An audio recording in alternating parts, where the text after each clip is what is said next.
माननीय श्री राघव चड्ढा जी 10 मिनट। शुक्रिया madam. Tax to live, tax to die and tax everything in between. इस जीवन में दो ही चीजें निश्चित हैं। There are only two things that are certain, death यानी कि मृत्यु, और दूसरा है टैक्स। इस जहां से उस जहां तक जहां भी जाओगे, हर मोड़ पर हर जगह मुझे ही पाओगे, यानी कि टैक्स। मैडम, सपना था विश्व गुरु बनने का, बन गए हम टैक्स गुरु। और इतना टैक्स जो भारत की आबादी सरकार के खजाने में डालती है, उसके बदले सरकार जनता को देती क्या है, ये बहुत बड़ा सवाल है। कौन सी ऐसी हाई क्वालिटी सर्विस है जो फ्री ऑफ कॉस्ट जनता को दी जाती है? क्या हमें quality health care free of cost मिलता है? नहीं मिलता। क्या हमें वर्ल्ड क्लास एजुकेशन मिलती है? नहीं मिलती। क्या हमें फ्री वर्ल्ड क्लास ट्रांसपोर्टेशन मिलता है? नहीं मिलता। क्या हाई क्वालिटी रोड्स मिलती हैं? अगर अच्छी हैं तो टोल टैक्स भरना पड़ता है। क्या 24 घंटे 7 दिन बिजली आती है? नहीं आती। तो इतना सारा जो टैक्स सरकार इकट्ठा करती है, उसका करती क्या है? इसीलिए मैं कहना चाहता हूं that we in India pay taxes like in developed countries to get services like in sub Saharan countries. Madam, from the moment a child is born to the very moment his family mourns his death, the government is there at every step not to help you but to tax you। और आइए एक रोमांचक यात्रा पे चलते हैं। माननीय वित्त मंत्री जी हर बार मेरे सवालों का जवाब देते हुए मुझ पर तंज कसती हैं और कहती हैं कि शायद ये चार्टर्ड अकाउंटेंट नहीं है, इनकी डिग्री असली नहीं है, तमाम तरीके की बातें मेरे बारे में कहती हैं, निजी हमले करती हैं। मैं उनका बहुत सम्मान करता हूं, मेरे मन में उनके प्रति बहुत आदर है। ओहदे में, हैसियत में, उम्र में, अनुभव में बहुत बड़ी है मुझसे। लेकिन आज मैं इस सीए की डिग्री को किनारे करके सरल भाषा में आम आदमी की तरह इस देश के आम आदमी का दर्द आपके सामने रखना चाहता हूं कि कैसे हमारे जन्म होने से लेकर हमारे मरने तक टैक्स पे टैक्स सरकार हमसे वसूलती है। मैं आपके सामने जीवन के 8 चरण, 8 स्टेजेस ऑफ लाइफ रखना चाहता हूं। फर्स्ट स्टेज ऑफ लाइफ, जब इंसान पैदा होता है, that is the birth stage. बच्चे के पैदा होने से पहले, उसकी आंखें खुलने से पहले जो उसको वैक्सीन लगती है, उस पर 5% जीएसटी लगता है। जिस अस्पताल में बच्चा पैदा होता है, उस हॉस्पिटल के कमरे के चार्जेस पर अगर 5,000 रुपए से ज्यादा का कमरा हो तो 5% जीएसटी लगता है। बेबी केयर के आइटम्स पे 5% जीएसटी लगता है। और अगर उसके माता पिता बच्चे के पैदा होने पर मिठाई बांटे तो मिठाई पर 5% और चॉकलेट पर 18%, 28% जीएसटी लगता है। दूसरा चरण जीवन का इन्फेंसी और चाइल्डहुड यानी कि बचपन।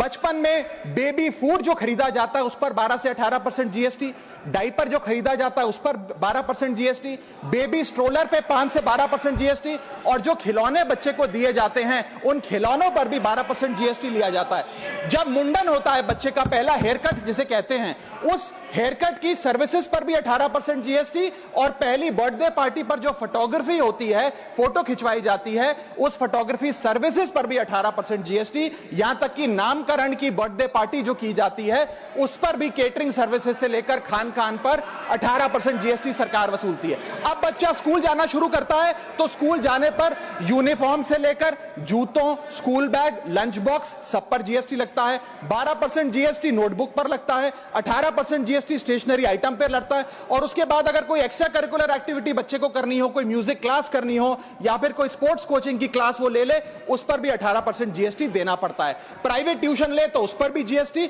और पहली साइकिल जो बच्चा खरीदता है उस पर भी 12% जीएसटी देना पड़ता है।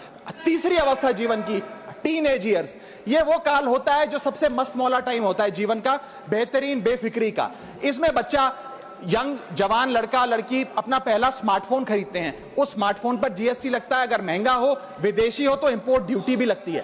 फिर वो अपना फोन रिचार्ज कराता है, उस पर जीएसटी लगते हैं। ब्रॉडबैंड इंटरनेट का कनेक्शन लेता है, उस पर जीएसटी लगता है। नेटफ्लिक्स, स्पॉटिफाई या वीडियो गेम की सब्सक्रिप्शन लेता है, उस पर भी जीएसटी देना पड़ता है। और अगर अपने दोस्तों के साथ पिक्चर देखने बाहर जाए तो पिक्चर की टिकट पर जीएसटी, एंटरटेनमेंट टैक्स और पॉपकॉर्न पर भी जीएसटी अब लगने लग गया है। तो तमाम तरीके के सॉल्टेड कैरेमल पॉपकॉर्न पर भी सरकार आपसे जीएसटी वसूलती है। इस बीच जब आप 18 साल के होते हैं और पहली बाइक या पहला स्कूटर खरीदते हैं, उस बाइक और स्कूटर पर आपसे जीएसटी लिया जाता है, व्हीकल इंश्योरेंस पर जीएसटी लिया जाता है, और उसके बाद रजिस्ट्रेशन टैक्स और रोड टैक्स के नाम पर भी पैसा लिया जाता है। जीवन की चौथी अवस्था, fourth stage of life, higher education की। इस हायर एजुकेशन की अवस्था में आप यदि प्राइवेट कॉलेज में पढ़ रहे हैं तो प्राइवेट कॉलेज की ट्यूशन फी पर जीएसटी लगता है। हॉस्टल में रह रहे हैं या पीजी का रेंट भर रहे हैं तो उस पर जीएसटी लगता है। स्टूडेंट लोन की प्रोसेसिंग फी पर जीएसटी लगता है, किताबों से लेकर लैपटॉप तक जीएसटी लगता है। और अगर माता पिता संपन्न हैं और बच्चे को विदेश भेजते हैं पढ़ने के लिए तो फॉरेन रेमिटेंस पर टैक्स कलेक्टेड एट सोर्स सरकार लागू करती है। अब आते हैं पांचवी अवस्था पे, जब वो अपना करियर शुरू करता है। ये वो एज है जिसे मैं golden age of direct taxes कहूंगा। अब ये डायरेक्ट टैक्स के जंजाल में आदमी फंस जाता है इस उम्र में, जब उसकी पहली नौकरी लगती है। तो नौकरी में आमदनी अनुसार उसके स्लैब रेट के हिसाब से उस पर टीडीएस पहले काटा जाता है, मानो जेब काटी जा रही हो, और फिर इनकम टैक्स वसूला जाता है। जब पहली बार उसको पगार मिलती है, वेतन मिलता है, वो माता पिता या दोस्तों को बाहर खाने पे ले जाता है, पिक्चर दिखाने ले जाता है, उस खाने के बिल पर भी सरकार जीएसटी वसूलती है। और जैसे जैसे उसकी सैलरी बढ़ती है वैसे वैसे स्लैब अनुसार उससे इनकम टैक्स वसूला जाता है। इसके बाद आज वर्क फ्रॉम होम का कल्चर चल रहा है, तो वर्क फ्रॉम होम में इंटरनेट बिल्स हो, ब्रीफकेस हो, लैपटॉप हो, इन सारी चीजों की खरीद पर सरकार जीएसटी लेती है। और अगर आप ये पैसा निवेश करें, इस निवेश करने पर आप कोई भी फाइनेंशियल इंस्ट्रूमेंट खरीदें तो सिक्योरिटी ट्रांजैक्शन टैक्स के नाम पर, मैडम मेरा समय जा रहा है, कोई फाइनेंशियल इंस्ट्रूमेंट खरीदे तो फाइनेंशियल इंस्ट्रूमेंट की खरीद पर सिक्योरिटी ट्रांजैक्शन टैक्स, उसकी ब्रोकरेज पर जीएसटी और फाइनेंशियल एडवाइजरी पर जीएसटी। और जब आप ये फाइनेंशियल इंस्ट्रूमेंट बेचते हैं तो उसके मुनाफे पर सरकार आपसे कैपिटल गेन टैक्स वसूलती है। यहां तक कि हेल्थ इंश्योरेंस और लाइफ इंश्योरेंस प्रीमियम्स पर भी सरकार आपसे जीएसटी लेती है। इसी सरकार के मंत्री माननीय गडकरी जी भी सरकार से यही गुजारिश कर रहे हैं कि इंश्योरेंस प्रीमियम पे कम से कम जीएसटी हटा दिया जाए। इसके बाद इंसान अपने जीवन की छठी अवस्था में आता है, यानी कि मिडिल एज। इसमें उसकी आमदनी भी पीक पर होती है और उसका टैक्सेशन भी पीक पर होता है, अप्रेजल होता है, प्रमोशन होता है, बोनस मिलता है और हाई टैक्स स्लैब के चलते वो अपनी कमाई का एक अधिकांश हिस्सा इनकम टैक्स में सरकार को जमा कराता है। इस दौर में इंसान गाड़ी खरीदता है, घर बनाता है। जब गाड़ी खरीदता है तो जीएसटी देता है, रोड टैक्स भरता है, व्हीकल इंश्योरेंस पर जीएसटी भरता है। और जब गाड़ी लेकर शोरूम से निकलता है तो पेट्रोल डीजल पर वैट, सेस और एक्साइज ड्यूटी के नाम पर पैसा भरता है। जब सड़क पर गाड़ी चलाता है तो टोल टैक्स भरता है। फिर वो अपना घर भी खरीदता है, जमीन खरीदता है। जब जमीन खरीदता है तो स्टैंप ड्यूटी फीस सरकार को देता है। जब कंस्ट्रक्शन मटेरियल खरीदता है घर बनाने के लिए तो कंस्ट्रक्शन मटेरियल पे, चाहे वो सीमेंट हो, मार्बल हो, स्टील हो, उस पर जीएसटी देता है। उसके बाद जब कंस्ट्रक्शन सर्विसेज लेता है किसी बिल्डर से, ठेकेदार से, कॉन्ट्रैक्टर से, तो उस कंस्ट्रक्शन सेवाओं पर भी जीएसटी सरकार आपसे वसूलती है। और जब घर बन जाए तो एनुअल प्रॉपर्टी टैक्स और हाउस टैक्स के नाम पे आपसे पैसा लिया जाता है। और जब आपको पैसे की आवश्यकता पड़े और आप ये घर बेच दें तो कैपिटल गेन्स पर भी सरकार आपसे उस मुनाफे पे टैक्स वसूलती है। और इस बीच शादी तो रह ही गई, फिर इंसान शादी करता है, इस बीच तो बैंक्वेट हॉल बुक करता है, उस बैंक्वेट हॉल की बुकिंग पे टैक्स भरता है। शामियाना, खाना, केटरिंग सर्विसेज लेता है, उस पर जीएसटी भरता है। ज्वेलरी खरीदता है, उस पर जीएसटी भरता है। कपड़ा, शेरवानी सिलवाता है, कुर्ता पजामा, सूट पैंट, उस पर जीएसटी भरता है। यहां तक कि वेडिंग इन्विटेशन से लेकर ब्राइडल मेकअप से लेकर हनीमून के ट्रैवल तक हर चीज पर सरकार आपसे जीएसटी वसूलती है। सातवीं अवस्था सरकार जीवन की वो है रिटायरमेंट। इस फेज में इंसान चाहता है आरामदायक जीवन जिया जाए, जो जीवन में कमाया उस कमाई के सहारे उसकी इंटरेस्ट पर, पेंशन पर जिया जाए। लेकिन इस अवस्था में भी सरकार पेंशन और इंटरेस्ट इनकम पे आपसे टैक्स लेती है। बूढ़ा हो जाता है, दवाई इलाज की जरूरत पड़ती है तो हेल्थ केयर बिल पर, दवाइयों पर आपसे जीएसटी लिया जाता है। लाइफ इंश्योरेंस और हेल्थ इंश्योरेंस प्रीमियम पर तो जीएसटी लेती है। और इस दौर में वो अपनी वसीयत लिखता है, फैमिली विल। उस फैमिली विल पर जो लीगल फीस देता है उस लीगल फीस पर भी उसे जीएसटी देना पड़ता है और स्टैंप ड्यूटी देनी पड़ती है। और आठवीं जीवन की अवस्था यानी कि जीवन की समाप्ति, जब उसका स्वर्गवास हो जाता है, उसके जीवन का अंत हो जाता है, यहां भी सरकारें उसका साथ नहीं छोड़ती। यहां पर भी सरकारें उस पर टैक्स लगाती हैं।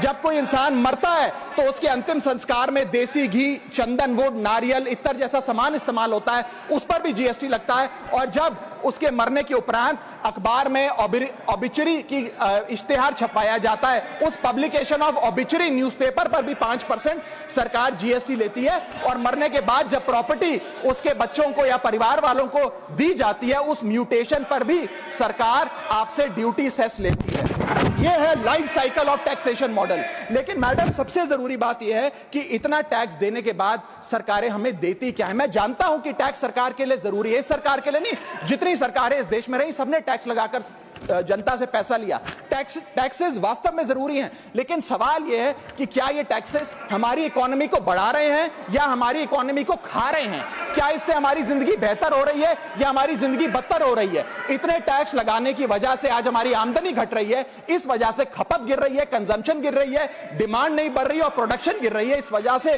पूरा इकोनॉमिक साइकिल जो हमारा इकोनॉमी का चक्का है वो धीमा हो गया है। मैडम इस देश में, बस समाप्त कर रहा हूं, इस देश में मैं मेरी पार्टी के टाइम से आप ले लीजिएगा, मेरी पार्टी के टाइम से ले लीजिएगा। मैडम इस देश में 80 करोड़ जनता 5 किलो फ्री राशन के सहारे जी रही है। आपको जान के अचंभा होगा, इस 80 करोड़ जनता से भी ये सारा जीएसटी लिया जाता है, दिन प्रतिदिन लिया जाता है, जो आज मैंने पढ़ के सुनाया। सिर्फ अमीर नहीं, गरीब से गरीब आदमी भी जीएसटी देता है। और अंत में मैं बस इतना ही कहना चाहूंगा कि क्योंकि इतना टैक्स लगा लगाकर सरकारें जनता का खून चूसती हैं, उस वजह से आज एफएमसीजी की सेल्स घट रही हैं, एफएमसीजी के स्टॉक गिर रहे हैं, कंजम्पशन डाउन हो रही है, नई गाड़ियों की सेल श्रिंक कर रही है, तमाम तरीके की जितनी भी न्यू परचेजेस होती हैं उसमें मंदी देखी जा रही है। सरकार को जीएसटी कम करना चाहिए, कम करेंगे तो जनता की जेब में पैसा आएगा तो मांग बढ़ेगी, खपत बढ़ेगी और इकोनॉमी का चक्का चलेगा। आपका समय समाप्त। बहुत बहुत शुक्रिया।